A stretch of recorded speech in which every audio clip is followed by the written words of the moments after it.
Hello, everybody. Welcome to Rashi Parasha Study Parashat Yitro, the Parasha of Aseret HaDibrot and Matan Torah. What we're going to focus on today is the story of Yitro coming to Moshe in the beginning of the Parasha. It takes up the entirety of Perek Yud Het. We have Yitro coming to Moshe. He seems to be impressed by the miracles that Hashem did to the Jewish people. So he comes, he brings Moshe's children and Moshe's wife to Moshe. And he says, Moshe tells him a little bit about the miracles. He says, wow, that's great. Well, he gets happy, offers a sacrifice, and then he gives Moshe advice about how to judge the people. And the question is, when we read the story, what's the purpose of the story? What are we supposed to take away from the story? What's the message here? Does it happen to be he's just randomly coming? He happens to randomly be impressed, and then it happens to be he sees Moshe and gives him advice. Is the purpose of the story to tell us how Yitro reframes the judicial system of Am Yisrael? What exactly is going on here? And here is where Rashi jumps in and rereads the story in a way that really takes it out of its simple reading and introduces a whole different element to the story. And we'll begin by noting Rashi's comment on the name Yitro. Right? Yitro, Moshe, Kohen Midyan. And Rashi comments right away, he has Sheva Shemot Nikreulo. And it gives 7 names. He's called Reuel, Yeter, Yitro, Hovav, Hever, Kedim, Putiel. It's actually fascinating. There's different opinions. Is it always, are these the 7 names? There's another opinion that maybe Hovav, Reuel, Hovav could be his son, Reuel could be his father. But according to this one, and it's interesting, Rashi oftentimes will bring dissenting opinions at different places, and it's up to the reader to figure that out. But for our purposes here, we have Rashi commenting. Why is he called Yeter from the word addition, Yoter? And he says, Al Yeter Parasha Torah. He added an extra parasha in the Torah, the parasha of setting up the judges. So therefore we call him Yeter. So Yitro, and then Rashi comments and says, Cheshenit Gayer Hosifulo Otahat. And then he converted, they added an extra letter to his name.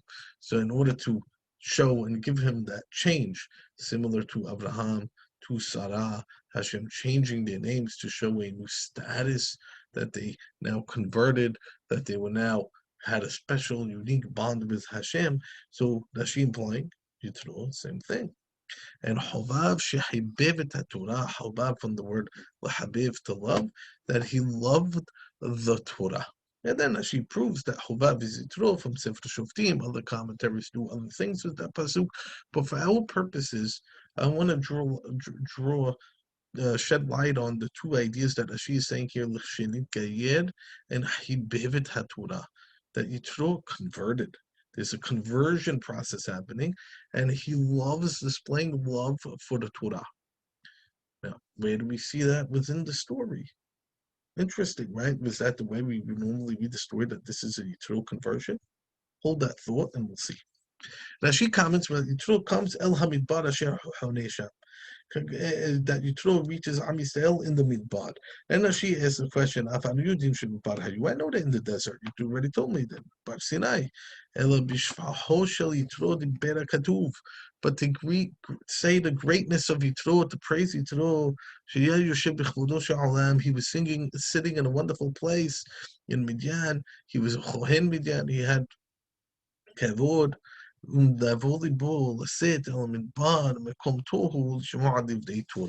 and he decided to go leave his comfortable place to go to the midbar, which is nothing, to go hear divrei Torah. So again, Rashi putting the emphasis on the story. It's not Yitro coming and bringing Moshe's children and Moshe's wife to Moshe, but rather his primary motive is, once again, I'm seeing these words, Lishma Torah, Hibev Torah, Geirut.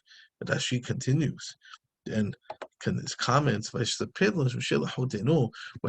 tells Yitro the events that occurred to happened to Am Yisrael, Rashi comes, why would Moshe tell him these things? He already came, he's already here, what does he need to know?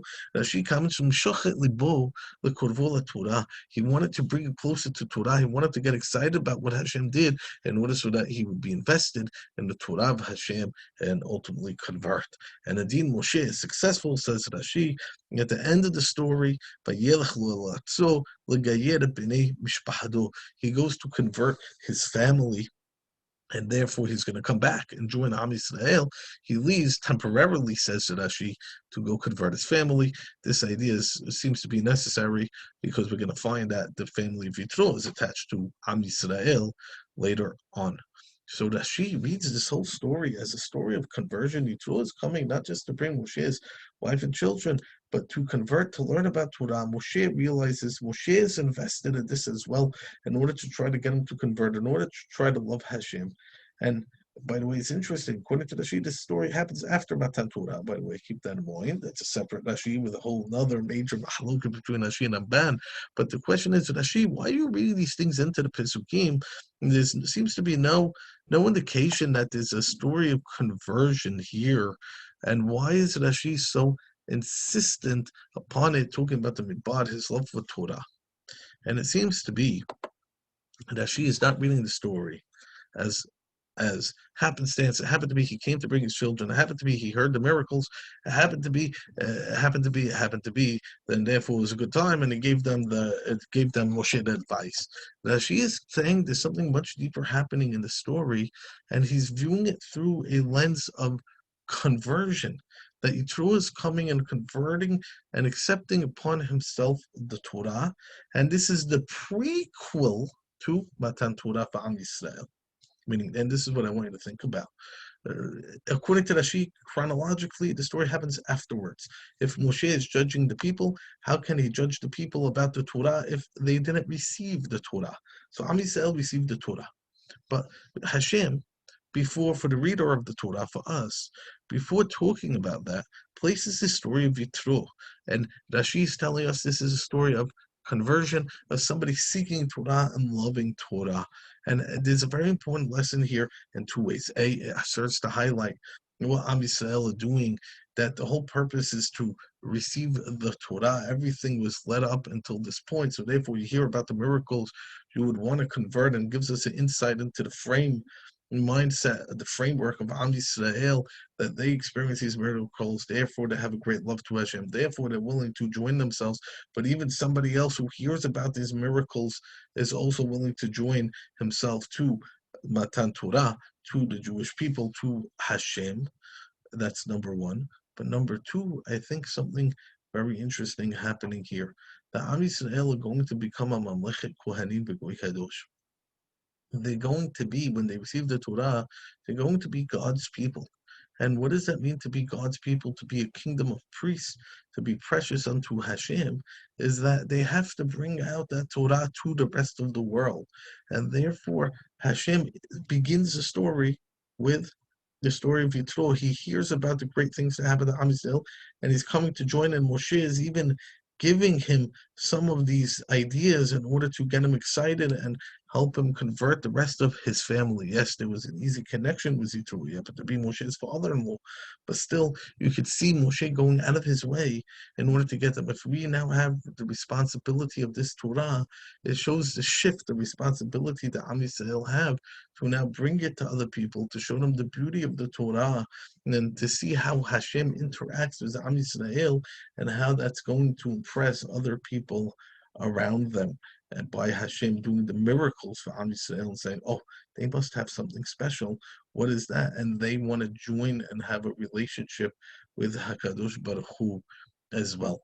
And that's why it's indicative of what Am Yisrael are doing, but also indicative of the responsibility of what Am Yisrael have to do once they receive the Torah, and therefore the story serves as an introduction to Matan Torah. That's what it seems to be, according to Rashi's approach, and how to read these Perakim in the sequence that they are, out of chronological order, but yet they're both dealing with the same elements of conversion, of coming under Hashem Shekhinah and coming closer to the Torah, simultaneous process happening to Am Yisrael and to Yitro as well. Shabbat Shalom.